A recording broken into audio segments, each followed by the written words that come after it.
अगले कॉलर हैं आंध्र से सुहाना जी, स्वागत है आपका। हेलो। हेलो जी सुहाना जी बताएं, सवाल करें। जी, अस्सलाम वालेकुम। वालेकुम अस्सलाम मैम। जी, मेरे 2 सवाल हैं। पूछिए। जी, पहला सवाल ये है कि वो हकीम साहब ना एक बार एक कॉलर से बता रहे थे कि अनवांटेड हेयर के लिए परमानेंट इलाज कराना है तो हार्मोन्स का टेस्ट कराना होगा। जी तो अगर किसी को हार्मोन्स अच्छे ही है, हाँ। कोई प्रॉब्लम नहीं है, तो अनवांटेड हेयर के लिए परमानेंट इलाज क्या होगा हकीम साहब की तरफ से?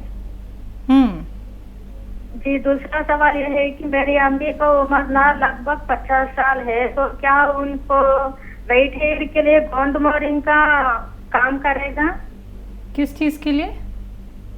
सफेद बालों के लिए सफेद मेरे बालों अम्मी के को गोंद मोरिंग का। हाँ, ठीक है। उनकी उम्र 50 साल है लगभग। ठीक है मैम।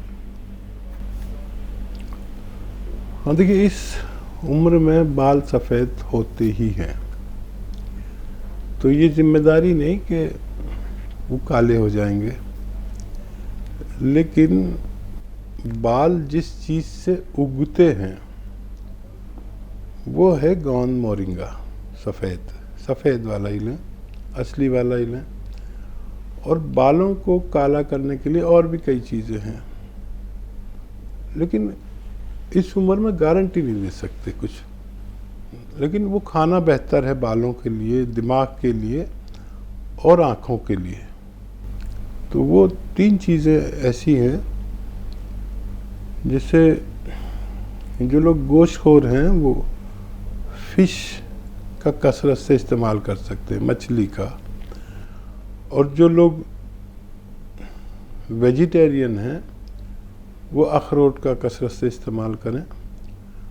और जो लोग गरीब हैं वो अलसी का इस्तेमाल आधा चम्मच सुबह शाम लें, तब बालों की स्याही में फ़ायदा हो सकता है। और ये वो मटेरियल है जो गोंद मोरिंगा सफ़ेद है, जो बालों को उगने में और उनको मजबूत करने में मदद करता है, काले रहने में भी मदद करता है। लेकिन उम्र के हिसाब से हम जिम्मेदारी नहीं लेंगे, इस्तेमाल ज़रूर कर सकते हैं। दूसरा हार्मोन्स के लिए पूछ रहे थे।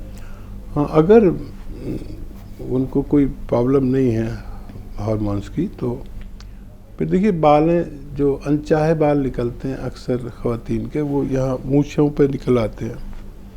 और किस नौइयत के बाल हैं, अगर वो रुआं है तो फिक्र ना करें।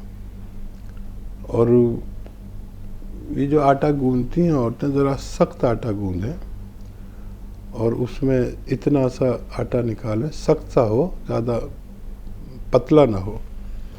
उसको देसी घी में ऐसे मिक्स कर लें थोड़े से, और वो उस जगह पर ऐसे रब किया करें रोज़ाना जहाँ पर बाल हैं।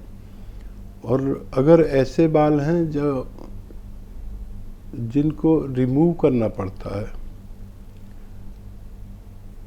तो फिर आप रिमूव करने के बाद लाहौरी नमक या रिमूव जब जिस दिन करें उस दिन लाहौरी नमक ऐसे हल्का सा लगाकर और छोड़ दें। ज़्यादा नहीं लगाना, क्योंकि ये एक तेज़ाबी मादा होता है इसमें। बहुत ज़्यादा लगाने से वो जगह की खाल जल भी सकती है, तो ज़रा सा लगा के छोड़ दें जिस दिन रिमूव करें, और फिर अगले दिन भी लगाएं, 2-3 दिन लगा के फिर छोड़ दें। वो जगह जल भी सकती है, लेकिन इसका काम है कि वो जगह जहाँ पर बाल आते हैं रिमूव करने के बाद उनकी जड़ को जला देना इसका काम है। लेकिन बहुत एहतियात से करें, इससे आपकी स्किन को नुकसान ना पहुँचे। मैं दुआ करूँगा उनको फ़ायदा हो जाए। तो सुहाना जी, आपको नुस्खे हकीम साहब ने बता दिए हैं, इस्तेमाल ज़रूर कीजिएगा और आपकी फ़ीडबैक कॉल का इंतज़ार हमें बेसब्री से रहेगा। हकीम साहब से बात कर सकते हैं, फ़ोन उठाइए, नंबर्स पे कॉल कीजिए जो आपके सामने आपकी टीवी स्क्रीन पे लगातार दिखाए जा रहे हैं। और आप सभी को एक बात और मैं यहाँ पे बताना चाहूँगी कि अगर आपको कॉल आती है कोई, क्योंकि फेक कॉल्स लगातार हमारे दर्शकों को की जा रही हैं, जो भी चीज़ें हकीम साहब इंट्रोड्यूस कर देते हैं वो तो मार्केट में नकली मिल ही रही हैं, लेकिन हमारे दर्शक अब बहुत समझदार हो गए हैं, सावधानी के साथ हर एक नुस्खा अपनाते हैं, हर एक चीज़ को खरीदते हैं। नकलचियों से आपको सावधान रहना है। जैसा कि मैं आप लोगों को कह रही थी कि फेक कॉल्स की जा रही हैं। कोई आपको अगर ये कहता है कि हम आपकी हकीम साहब से बात करा देंगे, आप हमारे यहाँ से प्रोडक्ट ले लीजिए, ये सामान ले लीजिए, तो ऐसी कोई भी कॉल हमारी तरफ से नहीं की जाती हैं। अगर आपके पास इस तरह की कोई भी कॉल आती है तो आप उसके खिलाफ एक्शन ले सकते हैं, पुलिस कंप्लेंट कर सकते हैं, और कोई भी अगर आपको क्वेरी करनी है उसके लिए आप हमारे हेल्पलाइन नंबर पर कॉन्टैक्ट कर सकते हैं। हकीम साहब, सवाल करना चाहूँगी दवाइयों को लेके। जो दवाइयाँ लोग इस्तेमाल करते हैं, घर में पोटली की पोटली रखी रहती है, एक नहीं बहुत सारी दवाइयाँ, तो मैंने ऐसा सुना है कि दवाइयों के इस्तेमाल से हमारे जो किडनी है उस पर इफ़ेक्ट पड़ता है। क्या ये बात सच है? हाँ जी, ये 100% सच है कि जी। अगर हम कोई भी दवा केमिकल युक्त, ख़ासतौर पर एलोपैथ इस्तेमाल करते हैं तो उस दवा का कोई ना कोई साइड इफ़ेक्ट ज़रूर होता है। ये मैं नहीं कह रहा, बल्कि वेबसाइट पे, उन दवाओं की वेबसाइट पर, गूगल पर आप सर्च करें कि कोई भी मामूली दवा का भी कुछ ना कुछ नुकसान ज़रूर होता है। लेकिन इंसान मजबूर है उन दवाओं को लेने पर जो बहुत जल्दी हमारी तबीयत अच्छी करती है, 1 घंटे में या आधे घंटे में हमें फ़ायदा पहुंचाती हैं। उसके अलावा कोई दवा भी नहीं है जो आपको फ़ौरन फ़ायदा पहुंचा दे। ख़ास तौर पर दर्द निवारक दवाओं की इंसान को ज़रूरत रहती है। बुखार उतारने की दवाओं की, एंटीबायोटिक दवाओं की, इन्फेक्शन की दवाओं की, स्टेरॉइड की ज़रूरत रहती ही है। तो एक तो कभी वो दवाएं इस्तेमाल करें तो तय कर लें कि आपको नुकसानात होंगे, और नुकसानात होंगे, लेकिन उसका पता चलेगा आपको बहुत दिन बाद, जब कभी हमारा लीवर बढ़ जाएगा, लीवर बड़ा हो जाएगा, फैटी लीवर हो जाएगा, या कभी किडनी में परेशानी आ जाएगी, तब हमें पता चलता है। कभी पीलिया हो जाएगा, जॉन्डिस हो जाएगा। तो किसी भी दवा को खाएं तो उसके साथ उसे नुकसान रोकने की दवा भी लेना बेहतर है, ताकि जो भी आप दवा खाते हैं उससे नुकसान ना पहुंचे। बेशुमार ऐसे लोग, यानी करोड़ों की तादाद में हैं, जिनको एलोपैथ दवा अगर नहीं खाएंगे तो उनकी ज़िंदगी मुमकिन नहीं है। ये भी तयशुदा बात है। किसी को ब्लड प्रेशर की दवा ज़िंदगी भर खानी है, किसी को कोलेस्ट्रॉल की खानी है, और किसी को दिल की खानी है, तो किसी को डायबिटीज़ की खानी है।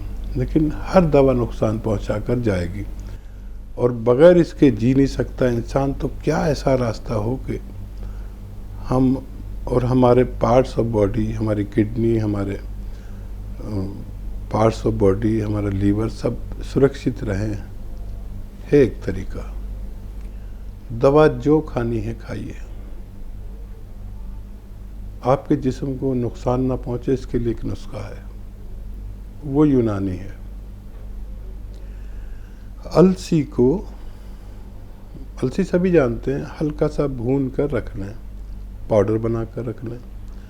आधा चम्मच अलसी खाएं, और 1 चुटकी में जितना नमक जैतून आए वो पानी में मिलाएं, और ये पानी पी लें। कम से कम एक बार ये ज़रूर करें। जो भी दवाएं केमिकल वाली इस्तेमाल करते हैं, आप हमेशा सुरक्षित रह सकते हैं। बिल्कुल। तो देखिए दर्शकों, अगर आपको दवाइयों से किसी भी तरह का नुकसान पहुंच रहा है तो हकीम साहब ने आपको बता दिया है वो घरेलू असरदार नुस्खा, जो आप आसानी से घर बैठे बैठे अपना सकते हैं और दवाइयों के साइड इफ़ेक्ट से बच सकते हैं। इसी के साथ अगली कॉलर हैं, बात कर लेते हैं। लखनऊ से हैं तहसीन जी, स्वागत है आपका। अस्सलाम वालेकुम मैम। वालेकुम अस्सलाम मैम। कैसी हैं मैम आप? हम ठीक हैं, आप कैसी हैं? जी अल्हम्दुलिल्लाह, अल्लाह का शुक्र है, आज बहुत अच्छी लग रही हूँ मैम। शुक्रिया मैम, शुक्रिया। अस्सलाम वालेकुम हकीम साहब, वालेकुम। आपकी तबीयत कैसी है? अभी सुना खराब थी आपकी तबीयत। जी काफ़ी ख़राब थी, अब बेहतर हूँ अल्हम्दुलिल्लाह। आप कैसी जी, हैं? आपके लिए तो बहुत दुआ करते हैं, खैर आपके लिए भी मैम, आपके लिए भी, दोनों के लिए करते हैं। जज़ाकल्लाह, शुक्रिया। जी हकीम साहब, हमें ये जानना था, जैसे हमारे बहनों के दोनों पैर में सूजन एकदम से आ गई है, ये घुटने से लेके गट्टे तक। एक पैर में कम है और उल्टे पैर में कम है और सीधे पैर में बहुत ज्यादा है। तो उसकी आखिर वजह की, ना कोई चोट लगी है, ना मतलब किसी कीड़े ने काटा है, तो आखिर उसकी वजह क्या है जो इतनी मतलब सूजन आ गई है? डॉक्टर के दिखाया है तो उन्होंने 5 दिन की दवा दी है, तो उसमें उन्होंने मतलब लाहौरी नमक से सिकाई के लिए कहा है और ट्यूब दिया, मेडिसिन दी है। तो अभी कम है, एकदम ही कम हुई है, तो उसकी वजह हमें जानना थी। और दूसरी चीज हमें ये जानना थी, जैसे परवल सब्जी होती है तो उसके क्या क्या फायदे होते हैं? जैसे लौकी के होते हैं, बीपी में कंट्रोल करता है, तो परवल सब्जी के क्या क्या फायदे होते हैं, ये जानना था। बस ये 2 सवाल है। ठीक है। हाँ देखिए, ये परमल, टिंडा और लौकी, ये सब आपस में रिश्तेदार हैं और लौकी जैसे ही फायदे इसके होते हैं, तो ये एक ख़ानदान के हैं। आप इसे लौकी की तरह इस्तेमाल कर सकते हैं। और आपका सवाल, जी पैर सूजे रहते हैं। देखिए, पैरों पर सूजन और दोनों पर आना, एक पर आना अलग बात हो सकती है, दोनों पर आना अच्छा नहीं है। तो अगर मेरे पैरों पर सूजन आए तो मुझे ये समझना चाहिए कि या तो कैल्शियम की कमी है या किडनी अपना काम अच्छी तरह नहीं कर रही, खून को साफ नहीं कर रही। ये 2 वजह होती हैं अक्सर। तो डॉक्टर ने जो दवा दी है उससे फ़ायदा है तो आप ले लीजिए, हफ्ता 15 दिन वो देंगे आपको दवा। और अगर किसी सूरत फ़ायदा ना हो तो किडनी फंक्शन टेस्ट होता है, KFT जिसे कहते हैं, वो करा लें तो किडनी का फंक्शन पता चल जाएगा। और नहीं भी कराना चाहें तो या अभी भी उनको दे सकते हैं। अलसी को हल्का सा भूनकर पाउडर बना के रखें और 1 चुटकी नमक ज़ैतून, 1 चुटकी नमक ज़ैतून पानी में मिलाएं और आधा चम्मच अलसी खिलाकर ये पानी दिन में 2 बार पिला दें। इंशाअल्लाह उनको फ़ायदा होना मुमकिन है। जी महाराष्ट्र से हैं गोकुल जी, स्वागत है आपका। हेलो। हाँ नमस्कार। जी नमस्कार सर, साहब से बात कर लीजिए। कर लीजिए बात। जी गोकुल भाई, मैं हाजिर हूँ। बता दो, मैंने सिखा रहा हूँ। थोड़ा तेज आवाज में बात कीजिए गोकुल जी। मेरी लड़की के लिए प्रॉब्लम के लिए सवाल करने का है। करिए सवाल। बताइए बताइए। वो लड़की के लिए गोल मोरिका बना मैंने, और उसके गले में खराश हो रही, गले में तकलीफ हो रही। गले में खराश हो रही है? हाँ तकलीफ हो रही गले में। बेटी के गोल मोरिका खा रहे, ठीक है गोल मोरिका खा दे से उसके गले में तकलीफ हो रही। ठीक है ठीक है जी। हाँ, 1 चुटकी खाने का सोडा पानी में मिला लें। पानी गर्म हो तो अच्छा है, नहीं तो ठंडे में भी दे सकते हैं। और गोंद मोरिंगा खिला या इसी पानी में मिला दें और ये पानी पी लिया करें, तो उनकी गले की खराबी भी अच्छी होना मुमकिन है।